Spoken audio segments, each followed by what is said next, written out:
Today's reading comes from Genesis chapter 22, verse 14.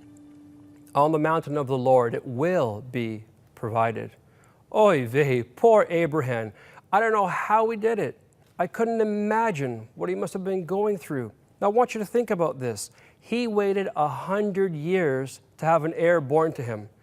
Any parent who has ever had difficulty in conceiving a child can relate to the sheer joy that Abraham would have experienced when his wife Sarah bore him a son.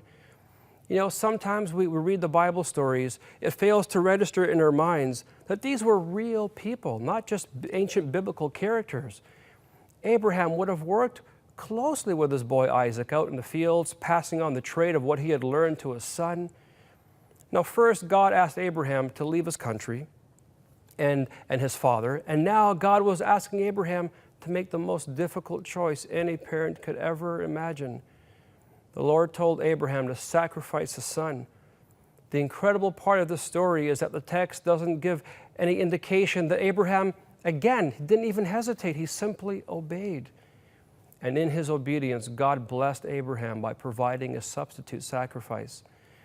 And so when God asks us to do something that seems too much for us to bear, if we act in obedience and with faith, God will always provide. This is another one of those passages where we need to understand the geography of the land. He's still living in Beersheba, and God says, I want you to go to Moriah, and there I will show you a mountain. And I've often wondered, it's a 2-hour drive. I mean, by walking, it would have taken half a day. Why did God send him to Moriah?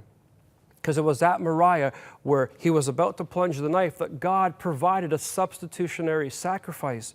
And so the rabbis taught, here on Mount Moriah, one day God will provide a lamb who will die in our place. And you know what's amazing? One of the greatest coincidences, if you believe in such things? No, I don't. I believe that God ordained for this to happen. Only 1,500 years later, a man named Jesus came. And on that very hill, on that same place, Mount Moriah, God provided a sacrifice for us, a substitution in that exact same place. So when God tells us to go somewhere, when God tells us to do something, you can trust him. He is a God of his word.